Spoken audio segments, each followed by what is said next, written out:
एक आदमी अक्सर सत्संग में जाया करता था, तो इसके मित्रों ने पूछा, तुम्हारी बहुत बड़ी श्रद्धा है, कोई साधु संत पंडित ब्राह्मण कथाकार प्रवचनकार यज्ञ वाली कुछ होता तुम जरूर पहुंचते, बहुत श्रद्धा आपकी। तो उसने कहा, मेरे मित्र, तुमसे झूठ क्या बोलूं, सच बताता हूं। श्रद्धा है कि नहीं है ये तो बात अलग है, लेकिन जब से कथा भागवत में जाता हूँ, सत्संग में जाता हूँ, यज्ञ में जाता हूँ, 50 साल से जाता हूँ, 50 साल से मैंने नए चप्पल खरीदा ही नहीं और पुराना कभी पहना नहीं। सत्संग में जाता हूँ, जिसका नया दिखता है वो पहन लेता हूँ, अपना घिसा पिटा छोड़ देता हूँ। और बोले इतना ही नहीं, पूरा परिवार को मैं सत्संग के चप्पल लाकर पहनाता हूँ। मैं मेरी वाइफ को भी वही देता हूँ, बच्चों को वही पहनाता हूँ। इतनी सेवा तो करता ही रहता हूँ। मंदिरों में बहुत से लोग चप्पल जूता के कारण अंदर नहीं जाते, दर्शन करने नहीं जाते। दिल्ली में मैंने देखा कि मोटरसाइकिल पर बैठे बैठे सर झुका देते हैं सड़क से ही, फिर चल देते हैं। मैंने कहा उतर के जाओ, प्रणाम करो। बोले ना मोटरसाइकिल दोबारा मिलेगी, ना इसका बैग मिलेगा, देवी देवता खुश हो या ना खुश हो पर जाऊंगा नहीं। इतना ये चोर देश है। और काम चोर भी बहुत है, काम करने की इच्छा नहीं। ऐसे ऐसे महानुभाव हैं, 16-16 घंटे सो सकते, 16 घंटे। कोई डांटने वाला ना हो, पीटने वाला ना हो, ठोकने वाला ना हो। कुंभकर्ण की ऐसी तैसी कर देंगे।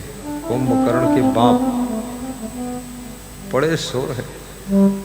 अरे कितने लोग तो ऐसे भी देखे गए हैं, सोते सोते लुढ़कते लुढ़कते खाट से नीचे गिर गए, तब नींद टूटी, पूरा बर्बाद कर दिया।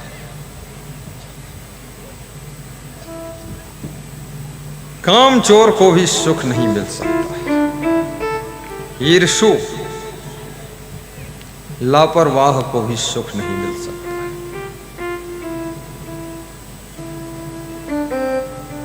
उद्योगम संयमोदाच्छम अप्रमादो धृति अस्मृति समिच्छा समारंभो।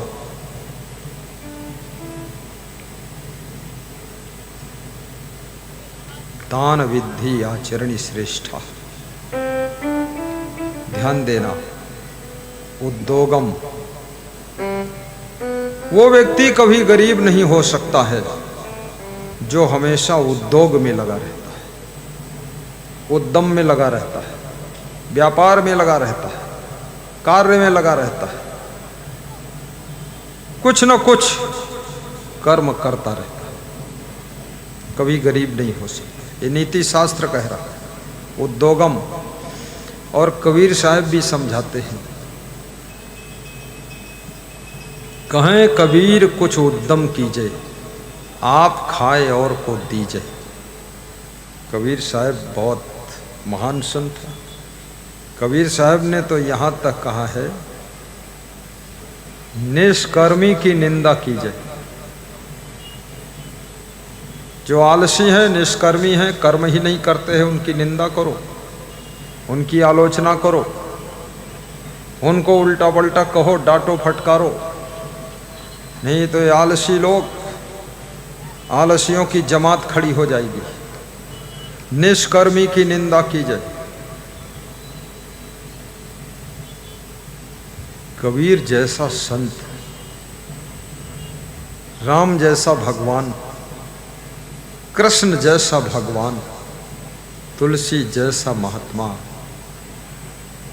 कर्म का समर्थन कर रहा है। कबीर के कोई परिवार नहीं है, संत के कौन परिवार है?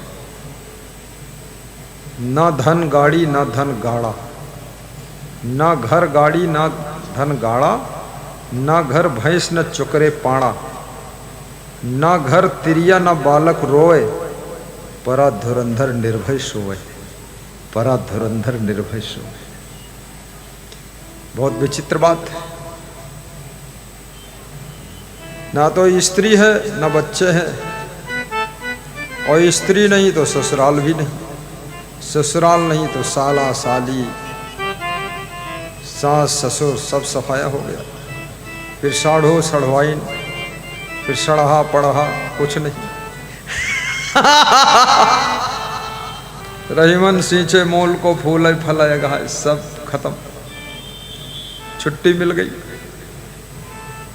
लेकिन वो साधु कह रहा है, कहें कबीर कुछ उद्यम कीजिए, इसके कोई नहीं है, सब त्याग कर दिया, लंगोटी बांध दिया, महात्मा हो गया, ब्रह्मचारी बन के निकल गया। लेकिन ये बोल रहा है, कहें कबीर कुछ उद्यम कीजिए। कहता कुछ उद्यम करो, कुछ काम करो, कुछ मेहनत करो, कुछ व्यापार करो, कुछ खेती बाड़ी करो, कुछ तो करो, बैठे क्यों हो, चलो उठो यहां से करो कुछ। कबीर साहब भी डपट पड़े। कबीर साहब ने तो हिंदुओं को भी बहुत डांटा है और मुसलमानों को भी बहुत डांटा है। तुलसीदास ने कितनी मेहनत करके इतनी मोटी रामायण लिखा है, सोचो। ये आलसी कोई लिख सकता? आलसी रामायण तो रामायण है, लिखी हुई रामायण को भी संभाल नहीं पाएगा। हाँ, वो छोड़ के आ जाएगा वहीं उज्जैन तीर्थ के नदी पर। तुम पूछोगे केलोदहाला में रामायण का क्या हाल, तो बोलेगा केलोदहाला और रामायण उज्जैन के गड़बड़ झाला वहीं पड़ी। इतना लापरवाह है, कामचोर निकम्मा। ऐसे निकम्मे लोग कभी जीवन में कुछ नहीं कर सकते। नीतिकार कहता है, उद्योगम, उद्योगी बनो। और ये भी कबीर साहब ने कहा, अपने भर का कमाओ, ये बहादुरी नहीं है। आप खाए और को दीजिए, शर्त लगा दिया, इतना कमाओ कि खुद भी प्रेम से खाओ और दूसरों को भी खिलाओ, दूसरों के लिए इंतजाम करो। जैसे हमारे प्रहलाद प्रजापति, तो इनके साथी वो शर्मा जी, संतोष शर्मा, और कौन है, पर्चा आज फिर नहीं आया, वो अमर झाबर भाबर, अमर सिंह भाबर खड़े हो, दादू सिंह बड़वानी राजपूत,